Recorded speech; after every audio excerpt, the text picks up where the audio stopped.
आज का प्रवास मुख्य रूप से ऑपरेशन सिंदूर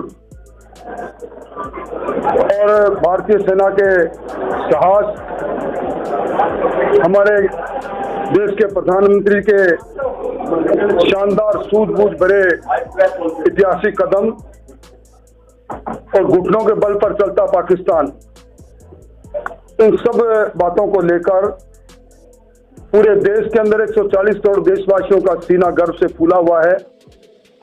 पहली बार पाकिस्तान की सरहद से 120 किलोमीटर से लेकर 170 किलोमीटर दूर जाकर उन 9 आतंकवादी ठिकानों को नष्ट नबूद किया गया है। 100 से ज्यादा दुर्दांत आतंकवादी मारे गए। उनकी सरपरस्ती करने वाले 40 पाक सैनिक मारे गए। पाकिस्तान इस 3 दिन के युद्ध में पाकिस्तान का 20% ज्यादा एयरबेस समाप्त हो गया। और इन सब के बीच में जो वाटर स्ट्राइक किया है मोदी जी ने, सिंधु घाटी समझौता जो 1960 का था, जिसको हम इंडस वाटर ट्रीटी कहते हैं, प्रधानमंत्री तत्कालीन नेहरू जी और पाकिस्तान के प्रधानमंत्री अयूब खान के बीच में हुआ था। उस समय कुल 135 MA पानी पाकिस्तान को दिया गया था और ये चिनाब, झेलम और सिंधु नदी का पानी था। रावी व सतलुज का सिर्फ 33 MA पानी हिंदुस्तान के हिस्से में आया था। ये इस समझौते के स्थगित होने से जहां पाकिस्तान की आर्थिक कमर टूटेगी, क्योंकि 80% पानी पर पाकिस्तान के कमांड एरिया के अंदर बड़ी संख्या के अंदर खेती हो रही थी। वहीं जब ये पानी रुकेगा तो इस पानी का सबसे पहला फायदा अगर किसी को होगा तो राजस्थान को होगा, गुजरात को होगा, पंजाब को होगा।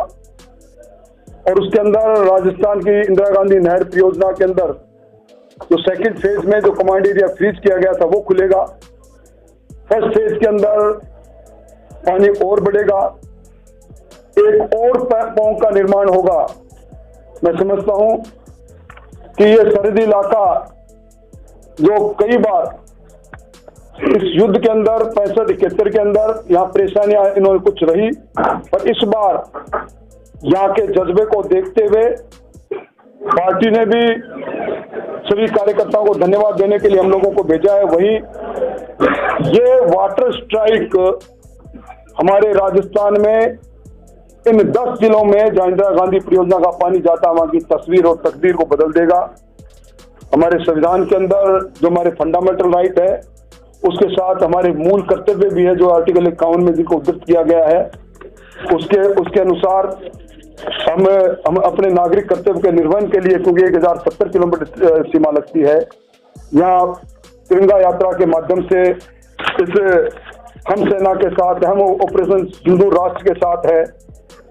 इन बातों को लेकर प्रत्येक संभाग मुख्यालय पर 16-17 मई को और प्रत्येक जिला मुख्यालय में पूरे राजस्थान में 17 से 25 मई तक तिरंगा यात्रा निकलेगी और प्रत्येक विधानसभा में 25 से 31 मई तक तिरंगा यात्रा निकलेगी।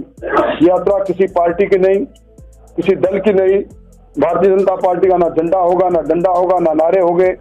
इसमें आम व्यक्ति सेना के हौसले को बुलंद करने के लिए, राष्ट्रवाद के भाव के उसके मन में जागृत हो, इसलिए यात्रा निकाली जा रही है।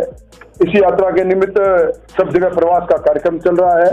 आज यहाँ कार्यशाला हुई है और सबसे बड़ी प्रसन्नता की बात यह है कि इस पूरे युद्ध में हिंदुस्तान की सेना का अदम्य साहस को और जिस प्रकार पाकिस्तान के चेहरे से आतंकवाद का नकाब खींचने का काम इस बार हुआ है, दुनिया की नजरों में उसका असली चेहरा आया है। सब कार्यकर्ता उत्साहित और उल्लासित है। मोटे तौर पर मुझे कुछ यही मोटी मोटी बातें आपको कहनी। देखिए, ये दुर्भाग्य की बात है, कई बार ऐसे मौके आए हैं और इस बार प्रमुख दल कांग्रेस का रुख प्रारंभिक समय में ठीक था, पर अब जो बात आप अशोक गहलोत जी के बयान पर उठा रहे हैं, मैं समझता हूं कि तिरंगा यात्रा के माध्यम से कोई राजनीतिक हेतु नहीं, ये राष्ट्रीयता की बात है। उनका ये आरोप उसको हम सिरे से खारिज करते हैं। और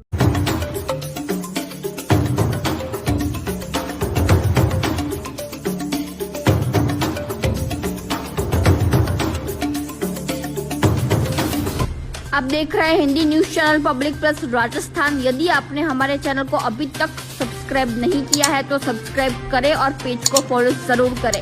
अपने क्षेत्र की ताज़ा व सटीक खबरों को देखने के लिए हमेशा जुड़े रहे पब्लिक प्लस राजस्थान।